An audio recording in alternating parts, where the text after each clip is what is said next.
तो कहानी शुरू होती है चेल्सी मैनहट्टन शहर से, जहां पर एक सोसाइटी दिखाई जाती है और इसी सोसाइटी में एक घर है जेफ का, जिसके पैर में फ्रैक्चर है और वो पिछले कई हफ्तों से अपने घर पर ही है। वो दिन भर घर पर बोर होता रहता है, इसीलिए खिड़की के पास बैठा रहता है। उसकी खिड़की से कई और घर दिखते हैं। दरअसल यहाँ पर गर्मी बहुत ज्यादा होती है, इसलिए लोग हमेशा अपने घरों की खिड़कियों को खुला रखते हैं। जेफ के घर से उसे एक डांसर का घर दिखाई देता है, जिसे वो नाम देता है मिस टॉर्सो। एक घर दिखाई देता है एक औरत का जो अकेली रहती है, वो उसे नाम देता है मिस लोनली हार्ट्स। एक घर उसे एक पियानिस्ट का दिखाई देता है। एक घर में एक न्यूली मैरिड कपल रहता है। एक घर में एक मिडिल एज्ड कपल रहता है जिनके पास एक कुत्ता भी है जो हमेशा गार्डनिंग करते रहते हैं। उसे एक घर एक मूर्तिकार का भी दिखाई देता है जो हमेशा मूर्तियां बनाती रहती है। और एक घर होता है थॉरवेल्ड का, जो कि अपनी पत्नी के साथ वहां पर रहता है। उसकी पत्नी हमेशा बेड पर रहती है क्योंकि वो बीमार है। थॉरवेल्ड एक ट्रैवलिंग ज्वेलरी सेल्समैन है। जेफ खुद एक फोटोग्राफर है जिसकी कुछ हफ्ते पहले काम करते हुए टांग टूट गई थी। उसकी टांग में फ्रैक्चर हो गया और अगले एक हफ्ते में उसका फ्रैक्चर खुल जाएगा। जेफ की देखभाल करने के लिए यहाँ पर हर रोज एक नर्स आती है जिसका नाम स्टेला है, और स्टेला चाहती है कि जेफ को अब लीसा के साथ शादी कर लेनी चाहिए, जो कि जेफ की गर्लफ्रेंड है।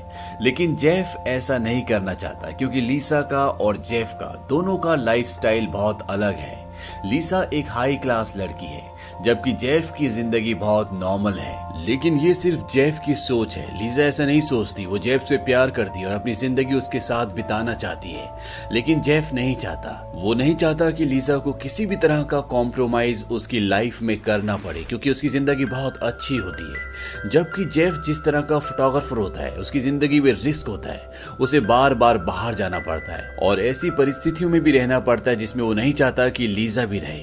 लीसा हर रात को उसके पास आती है, उससे मिलती है, साथ में डिनर करती है। अब एक रात में जब लीसा चली जाती है और जेफ हमेशा की तरह खिड़की से बाहर देख रहा होता है, लगभग सभी लोग सो चुके होते हैं और तभी उसे एक चीख सुनाई देती है और वो लेडी बोलती है डोंट, और इसके बाद कांच टूटने की भी आवाज आती है। लेकिन जेफ को कुछ पता नहीं चलता कि ये आवाज कहां से आई थी या ये आवाज किसकी थी। जेफ भी इस बात पर ज्यादा ध्यान नहीं देता और वो सो जाता है।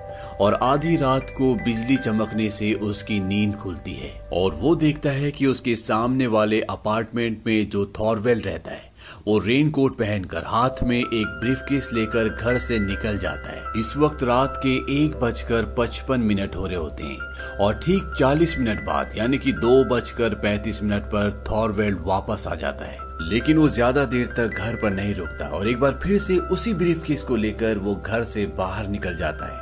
इसी दौरान जेफ बाकी घरों में भी देखता है। यहाँ पर जो लेडी होती है जिसे वो लोनली हार्ट्स कहता है, दरअसल उसका एक इमेजिनरी बॉयफ्रेंड होता है जिससे वो हमेशा बातें करती है, कभी उसके लिए डिनर का टेबल सजाती है।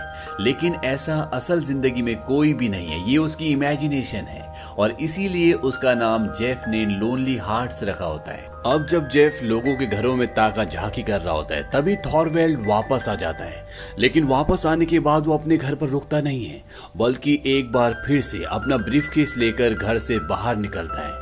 इस बात से जेफ को शक होता है और अगले दिन जब उसकी नर्स आती है तो वो उसे बताता है कि कल रात को थॉरवेल्ड 3 बार अपने घर से बाहर गया और उसके हाथ में उसकी ज्वेलरी के सैंपल्स का सूटकेस भी था। स्टेला कहती शायद काम से गया हो। जेफ कहता है रात को वो भी 3 बार, ऐसा नहीं हो सकता। जेफ को उस पर शक होता है। स्टेला कहती सुबह से कुछ हुआ। जेफ कहता है कि आज सुबह से उसकी पूरी अपार्टमेंट के पर्दे गिरे हुए हैं। तभी स्टेला बोलते कि अब तो खुल गए और ये सुनते ही जेफ एकदम चौकन्ना हो जाता है और वो थॉरवेल्ड की अपार्टमेंट की तरफ देखना शुरू कर देते हैं। जेफ अपनी नर्स स्टेला को बोलता है कि पीछे हो जाओ। वो कहता है जिस तरह से वो बाहर देख रहा है, इंसान तभी इस तरह से बाहर देखता है जब उसे शक या डर होता है कि कोई उसे देख रहा है। इसके बाद थॉरवेल्ड खिड़की से नीचे बड़े ध्यान से देख रहा होता है और जब जेफ भी नीचे देखता है तो वो देखता है कि उनके पड़ोसियों का कुत्ता थॉरवेल्ड के पौधों के नीचे कुछ सूंघ रहा होता है। लेकिन तभी वहां पर वो लेडी आ जाती है जिसका ये डॉग है और वो उसे वहां से भगा देती है। अब स्टेला के जाने का वक्त हो जाता है और जब वो जा रही होती है तो जेफ उससे अपनी दूरबीन मांगता है और स्टेला उसे उसकी दूरबीन देकर वहां से निकल जाती है। जेफ लगातार दूरबीन से थॉरवेल्ड के घर की तरफ देखता है। वो देखता है कि वो अखबार में कुछ लपेट रहा है और साथ ही अपने सूटकेस में बहुत सारी ज्वेलरी रख रहा है। और थॉरवेल्ड आज काम पर भी नहीं गया होता। शाम को जब जेफ की गर्लफ्रेंड लीसा आती है तो वो उसको सब कुछ बताता है। वो कहता है कि कल रात को 3 बार थॉरवेल्ड अपने घर से बाहर गया और आज वो जॉब पर भी नहीं गया, और साथ ही साथ उसकी वाइफ के कमरे के पर्दे लगातार पूरे दिन गिरे हुए थे, और ना ही थॉरवेल्ड अपनी पत्नी के कमरे में गया। उसको दरअसल पूरी तरह से शक है कि थॉरवेल्ड ने अपनी पत्नी को मार दिया। वो लीसा को कहता है कि आज वो सिर्फ व्हाइट कलर की सैंडो पहनकर बाहर निकल गया, और जब वो लीसा से बात ही कर रहा होता है कि थॉरवेल्ड वापस आ जाता है। उसके हाथ में एक रस्सी होती है और अब वो अपनी पत्नी के कमरे में भी जाता है, लेकिन वो खिड़कियां नहीं खोलता। और जब जेफ दूरबीन से ये सब कुछ देख रहा होता है तभी लीसा उस पर गुस्सा हो जाती है। वो कहती है कि इस तरह से किसी के घर में दूरबीन से झांकना और मन घड़न कहानियां बनाना ये सब गलत बात है। जेफ कहता है कि मैं जानबूझकर नहीं कर रहा। उस आदमी की पत्नी बीमार है और आज सुबह से ना तो वो खुद उसके कमरे में गया और ना ही कोई उसे देखने के लिए गया, इसीलिए मुझे शक है। और साथ ही साथ कोई भी आदमी अपने घर में रस्सी, आरी, छुरे ये सब लेकर नहीं आता, जो कि मैंने देखा है। अब ये दोनों जब बहस कर ही रहे होते हैं तभी दिखाते हैं कि थॉरवेल्ड के कमरे के बाहर वो एक बहुत बड़ा लकड़ी का संदूक लेकर आता है, और ये देखने के बाद लीसा को भी शक हो जाता है कि जरूर कुछ ना कुछ गड़बड़ है। जेफ जो कह रहा है उसमें कोई ना कोई सच्चाई जरूर है, और लीसा भी अब इस काम में उसका साथ देती है। वो सामने वाली अपार्टमेंट पे जाती है और वो फोन पर जेफ को बताती है कि उसके घर का एड्रेस यानी कि घर का नंबर क्या है, उसका नाम क्या है। और इसके बाद जेफ लीसा को बोलता है कि तुम घर चली जाओ। जेफ देखता है कि थॉरवेल्ड के पूरे घर में अंधेरा होता है, खिड़कियां खुली होती है और थॉरवेल्ड अंधेरे में बैठा है। अगले दिन जेफ अपने एक दोस्त को कॉल करता है। दरअसल ये एक जासूस है और इसका नाम होता है डॉयल। और अब यहाँ पर जो जेफ की नर्स होती है जिसका नाम स्टेला है, उसे भी जेफ की बातों पर यकीन है। और तभी ये दिखाया जाता है कि थॉरवेल्ड के घर पर 2 आदमी आते हैं। दरअसल ये कुरियर वाले होते हैं और वो उस लकड़ी के बॉक्स को वहां से लेकर निकल जाते हैं। डॉयल को अभी तक यहाँ पर आ जाना चाहिए था, लेकिन वो नहीं आता।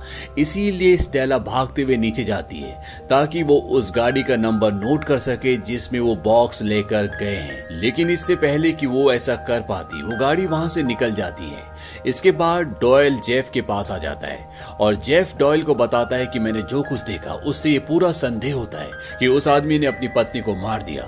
मैंने उसके घर में देखी है छुरियां, आरियां, रस्सियां और अब एक बहुत बड़ा ट्रंक, और साथ ही साथ उसकी बीवी जो हमेशा कमरे में बैठी रहती थी, जो बीमार थी, अब वो वहां पर नहीं है। डिटेक्टिव डॉयल जेफ की बातों पर यकीन नहीं करता। वो कहता है कि अगर उसने खून किया होता तो अभी भी वो अपने अपार्टमेंट में नहीं बैठा होता, बल्कि वो कहीं चला जाता। हो सकता है कि उसकी पत्नी बाहर छुट्टियों पर गई हो। जेफ कहता है कि वो बीमार थी, वो छुट्टियों पर नहीं जा सकती। डॉयल कहता है ठीक है, मैं इसकी रिपोर्ट तो नहीं करूंगा, लेकिन मैं इसकी खुद इन्वेस्टिगेशन करूंगा। और ये कहकर वो वहां से चला जाता है। और शाम को जब वो इन्वेस्टिगेशन करके वापस आता है तो वो जेफ को बताता है कि मुझे पता चला है कि थॉरवेल्ड की पत्नी वापस अपने गांव चली गई है। ये बात मुझे सुपरिटेंडेंट ने बताई, और सुपरिटेंडेंट को ये बात बताई थी खुद थॉरवेल्ड ने। लेकिन जेफ उसकी बात पर यकीन नहीं करता। वो कहता है क्या उसकी पत्नी को किसी ने ट्रेन पर चढ़ते हुए देखा था? हो सकता है कि सुपरिटेंडेंट ने उससे पैसे खाए हो। लेकिन डॉयल को ऐसा नहीं लगता। जेफ डॉयल को बोलता है क्यों ना तुम उसके अपार्टमेंट में जाओ, वहां तुम्हें हजारों सबूत मिल जाएंगे जिससे ये साबित हो जाएगा कि थॉरवेल्ड ने अपनी पत्नी का खून किया है। लेकिन डॉयल ऐसा करने से मना कर देता है। वो कहता है कि अगर मैं थॉरवेल्ड की अब्सेंस में उसके घर गया और पकड़ा गया तो मुझसे मेरा बैच छीन लिया जाएगा, और मैं अपने डिटेक्टिव के बैच को खोना नहीं चाहता। और साथ ही साथ डॉयल उसे ये भी बताता है कि मुझे थॉरवेल्ड के मेल बॉक्स में एक लेटर मिला है जिसको कल 3:30 पर भेजा गया था, और वो उसे लेटर पढ़ के बताता। उस लेटर में लिखा होता है कि मैं ठीक ठाक पहुंच गई हूँ, पहले से बेहतर महसूस कर रही हूँ, लव एना। और ये नाम थॉरवेल्ड की पत्नी का होता है। लेकिन जेफ किसी भी बात पर डॉयल की बातों पर यकीन नहीं करता और वो लगातार अपनी दूरबीन से थॉरवेल्ड के घर की तरफ देखता रहता है। वो देखता है कि वो अपना सामान इकट्ठा कर रहा होता है और साथ ही साथ वो अपनी पत्नी का हैंड बैग भी खोलता है जिसमें ज्वेलरी होती है। और जब शाम को जेफ की गर्लफ्रेंड लीसा उसके पास आती है तो वो उसे सारी बातें बताता है। वो कहता है कि लगता है कि थॉरवेल्ड यहाँ से भागने की कोशिश कर रहा है, वो अपना सामान इकट्ठा कर रहा था। उसने अपनी वाइफ का हैंड बैग भी चेक किया और उसके अंदर वो ज्वेलरी देख रहा था। लीसा जेफ को कहती है कि मुझे भी इस बात पर शक है, क्योंकि जब कोई औरत कहीं ट्रिप पर जाती है तो वो कभी भी अपने उस हैंड बैग को, जो वो हमेशा अपने बेड के पास रखती है, उसे छोड़कर नहीं जा सकती। और साथ ही साथ कभी भी कोई लेडीज ज्वेलरी को बैग के अंदर नहीं रखती, क्योंकि ऐसा करने से ज्वेलरी खराब हो सकती है। और अगर उसकी पत्नी यहाँ से अपने घर या किसी ट्रिप पर गई है तो वो अपनी ज्वेलरी अपने साथ जरूर ले जाती। अब यहाँ पर डिटेक्टिव डॉयल भी आ जाता है और डॉयल को इन्वेस्टिगेशन के दौरान किसी ने बताया था कि जिस रात को जेफ ने ये चीख सुनी थी, उसकी अगली सुबह 6 बजे थॉरवेल्ड को और उसकी पत्नी को किसी ने कहीं जाते हुए देखा था। लेकिन यहाँ पर जेफ को और लीजा को इस बात पर शक है। वो कहते हैं कि हो सकता है कि वो उसकी पत्नी ना हो और कोई और लेडी हो, क्योंकि अगर वो उसकी पत्नी होती तो वो अपनी ज्वेलरी कभी भी घर पर छोड़कर नहीं जाती। लेकिन डॉयल को अभी भी उनकी बातों पर यकीन नहीं होता। वो कहता है कि थॉरवेल्ड ने सुबह एक ट्रेन का टिकट खरीदा था और वो उसने अपनी पत्नी के लिए खरीदा था। और वो लकड़ी का बक्सा जिसके बारे में तुम मुझे बता रहे थे, मैंने उसे भी चेक किया। उसमें थॉरवेल्ड की पत्नी के बहुत सारे कपड़े थे और इस बात से ये पता चलता है कि थॉरवेल्ड की पत्नी अपने घर गई है। जेफ कहता है कि अगर कोई अपने घर जाता है तो वो अपने सारे कपड़े लेकर कभी भी नहीं जाता। डॉयल कहता है कि उस लकड़ी के बक्से यानी कि ट्रंक पर थॉरवेल्ड की पत्नी के घर का एड्रेस लिखा था, लेकिन वो पुलिस ने रिसीव किया और उसे लेने के लिए थॉरवेल्ड की पत्नी आई और इसके बाद वो वहां से चला जाता है। दरअसल वो ये केस पूरी तरह से छोड़ चुका है और जेफ को और लीसा को भी अब यकीन हो जाता है कि डॉयल सही कह रहा है। उसकी पत्नी अपने घर जा चुकी है, उसका मर्डर नहीं हुआ, ये सिर्फ इनके मन का वहम था। इसके बाद ये दोनों आपस में बातें करना शुरू कर देते हैं और तभी वहां पर किसी औरत के रोने की आवाज आती है। और जब ये अपनी खिड़की के कर्टन्स ऊपर करते हैं तो ये देखते हैं कि उनके पड़ोस में रहने वाली औरत के कुत्ते को किसी ने मार दिया होता है और इसीलिए वो रो रही होती है। और उसकी रोने की आवाज से सभी लोग अपनी बालकनी में आते हैं सिवाय एक की, और वो होता है थॉरवेल्ड, जबकि वो उस वक्त अपने अपार्टमेंट में होता है। हालांकि उसके पूरे अपार्टमेंट की लाइट्स बंद होती है, लेकिन अंधेरे में उसके जलते सिगार की रोशनी ये बताती है कि थॉरवेल्ड कुर्सी पर बैठा हुआ है और वो सब कुछ सुन रहा है। और सुनने के बाद भी वो बाहर देखने तक नहीं आया। और इस बात से अब जेफ को और लीजा को शक हो जाता है कि कहीं ना कहीं थॉरवेल्ड ने इस कुत्ते को मारा है, क्योंकि कुछ दिनों पहले वो कुत्ता क्यारी में फूलों के पौधों के नीचे कुछ खोद रहा था और उस वक्त उस कुत्ते की मालकिन ने उसे भगा दिया था। और अब जेफ को, लीजा को और स्टेला को ये लगता है कि थॉरवेल्ड ने वहां पर कुछ ना कुछ छुपाया है। हो सकता है कि वो मर्डर का सबूत हो। अब इन्हें एक बार फिर से ये शक होना शुरू हो जाता है कि थॉरवेल्ड ने अपनी पत्नी को मार दिया और जो औरत सामान लेने के लिए स्टेशन पर आई थी वो थॉरवेल्ड की पत्नी नहीं बल्कि कोई और थी। और उन फूलों के पौधों के नीचे थॉरवेल्ड ने उन औजारों को, हथियारों को छुपाया है जिससे उसने अपनी पत्नी को मारा है। लीजा कहती है कि रात होने पर मैं वहां जाऊंगी और देखूंगी कि वहां पौधों के नीचे क्या है। तभी ये तीनों देखते हैं कि थॉरवेल्ड अपने घर की दीवारों को साफ कर रहा होता है। ऐसा लगता है कि वो दीवारों से कोई निशान मिटा रहा है और इसके बाद वो अपना सामान भी पैक करना शुरू कर देता है। अब जेफ को एक आइडिया आता है और वो एक लेटर लिखता है। उस लेटर में वो लिखता है कि तुमने उसके साथ क्या किया। वो लेटर वो लीसा को देता है और लीसा थॉरवेल्ड के अपार्टमेंट पे जाती है और उसके दरवाजे के नीचे से वो लेटर उसके कमरे में डाल देती है। हालांकि थॉरवेल्ड उसका पीछा करने की भी कोशिश करता है, लेकिन लीसा किसी तरह से वहां से निकल जाती है। और उस लेटर को पढ़ने के बाद थॉरवेल्ड थोड़ा सा परेशान दिखता है। अब लीजा और स्टेला दोनों नीचे उन पौधों के नीचे देखने जाना चाहती है कि वहां पर थॉरवेल्ड ने क्या छुपाया है, लेकिन थॉरवेल्ड अभी भी घर पर है, इसीलिए वहां पर जाना उनकी जान को खतरा हो सकता है। जेफ कहता है कि मैं इसे घर से निकालता हूं। वो टेलीफोन डायरेक्टरी से थॉरवेल्ड का नंबर निकालता है और वो थॉरवेल्ड को कॉल करता है। जेफ कहता है कि मुझे तुम्हारी पत्नी के मर्डर के बारे में पता है और अगर तुम चाहते हो कि ये बात मैं पुलिस को ना बताऊं तो मुझे एक जगह आकर मिलो। वो उसे उस जगह का पता बताता है। हालांकि थॉरवेल्ड शुरू में आनाकानी करता है, लेकिन कुछ ही पलों बाद वो घर से निकल जाता है। और उसके निकलने के बाद लीजा और स्टेला नीचे जाते हैं और वो पौधे के नीचे खोद कर देखते हैं, लेकिन वहां पर उन्हें कुछ भी नहीं मिलता। अब लीजा ये तय करती है कि वो थॉरवेल्ड के अपार्टमेंट में जाएगी और वो किसी तरह से थॉरवेल्ड थॉरवेल्ड के अपार्टमेंट में चली जाती है और वहां पर वो चीजें यानी कि सबूत ढूंढना शुरू कर देती है। और जब वो ये कर ही रही होती कि तभी थॉरवेल्ड वापस आ जाता है। लीजा घर के अंदर है और थॉरवेल्ड भी अब घर के अंदर आ चुका है। इस बात से जेफ पूरी तरह से घबरा जाता है और वो पुलिस को कॉल करके थॉरवेल्ड के घर का पता बताता है। वो कहता है कि वहां पर एक आदमी एक औरत को मार रहा है। वहीं थॉरवेल्ड अंदर जाकर देखता है कि उसकी पत्नी का वो बैग जो उसने सूटकेस के अंदर रख दिया था वो सूटकेस के ऊपर होता है। उसे इस बात से शक होता है कि घर पर कोई है और जब वो पीछे मुड़ के देखता है तो दरवाजे के पीछे लीजा होती है। इसके बाद लीजा को पकड़ लेता है और उससे वो मांगता है कि उसने उसके बैग से क्या निकाला है। लीजा ने दरअसल उसकी पत्नी की अंगूठियां बैग से निकाली होती है और वो उसे वापस कर देती है। और इसके बाद थॉरवेल्ड घर की लाइट्स बंद कर देता है क्योंकि वो उसे मारना चाहता है। और घर से जेफ ये सब कुछ देख रहा होता है लेकिन उसके पैर में फ्रैक्चर है, वो कुछ भी नहीं करता। जेफ इस बात से बहुत परेशान हो जाता है लेकिन तभी वहां पर पुलिस आ जाती है और थॉरवेल्ड को दरवाजा खोलना पड़ता है। थॉरवेल्ड पुलिस को बताता है कि ये लड़की मेरे अब्सेंस में मेरे अपार्टमेंट में घुस गई, ये चोरी कर रही थी और पुलिस अब लीजा को अरेस्ट कर लेगी। लेकिन तभी लीजा इशारे से जेफ को बताती है कि उसकी पत्नी की वेडिंग रिंग जो कि उसके बैग से उसने ले ली वो उसकी उंगली में है। और जब ये इशारा वो जेफ को कर रही होती है तो थॉरवेल्ड देख लेता है और वो समझ जाता है कि सामने की अपार्टमेंट से कोई उस पर नजर रख रहा है। अब लीजा को पुलिस अपने साथ अरेस्ट करके ले जाती है क्योंकि उसके ऊपर चोरी का, किसी के घर में जबरदस्ती उसकी अब्सेंस में घुसने का आरोप है। और जेफ अपनी नर्स स्टेला को उसकी जमानत के लिए भेजता है। इसके बाद जेफ अपने दोस्त डिटेक्टिव डॉयल को कॉल करता है और वो उसे बताता है कि लीजा को अरेस्ट कर लिया गया है और साथ ही साथ वो उसे ये भी बताता है कि लीजा के पास थॉरवेल्ड की पत्नी की वेडिंग रिंग है और अगर वो जिंदा होती तो अपनी वेडिंग रिंग को कभी भी अपनी उंगली से नहीं निकालती। और वो उसे कहता है कि उस रात को, जिस रात को उसने चीख सुनी थी, उस रात को थॉरवेल्ड कई बार अपने कमरे से, अपने घर से बाहर गया और हर बार उसके पास सूटकेस था।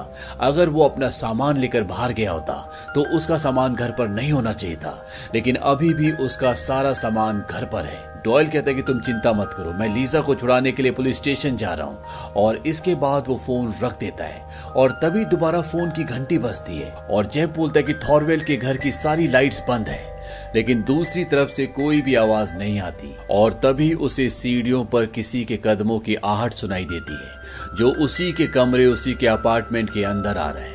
इस बात से जेफ डर जाता है क्योंकि उसके पैर में फ्रैक्चर है, वो चल भी नहीं सकता। और अगले पल ये दिखाया जाता है कि थॉरवेल्ड दरवाजा खोलकर अंदर आ जाता है। कमरे में पूरी तरह से जेफ ने अंधेरा किया होता है। थॉरवेल्ड उसे बोलता है कि तुम मुझे पकड़वा सकते थे लेकिन तुमने ऐसा क्यों नहीं किया। जेफ उसकी बात का कोई भी जवाब नहीं देता। इसके बाद थॉरवेल्ड कहता है कि मुझे वो अंगूठी चाहिए जो तुम्हारी गर्लफ्रेंड मेरे घर से लेकर गई है। जेफ कहता है कि अब वो अंगूठी तुम्हें कभी नहीं मिलेगी क्योंकि वो पुलिस के पास है। और इसके बाद थॉरवेल्ड उसकी तरफ बढ़ना शुरू करता है। जेफ के पास जो कैमरा होता है उसका फ्लैश बहुत तेज होता है, वो कई बार उस फ्लैश को चमकाता है जिससे थॉरवेल्ड को उसे पकड़ने में, उस तक पहुंचने में थोड़ा टाइम लगता है। और तभी सामने थॉरवेल्ड की फ्लैट में ये दिखाया जाता है कि वहां पर लीसा, डिटेक्टिव डॉयल और पुलिस पहुंच गई है क्योंकि उन्हें समझ में आ चुका है कि थॉरवेल्ड ने अपनी पत्नी का कत्ल किया है। लेकिन थॉरवेल्ड यहाँ जेफ के फ्लैट में होता है, वो उसे मारना चाहता है, उसका गला दबाना शुरू कर देता है।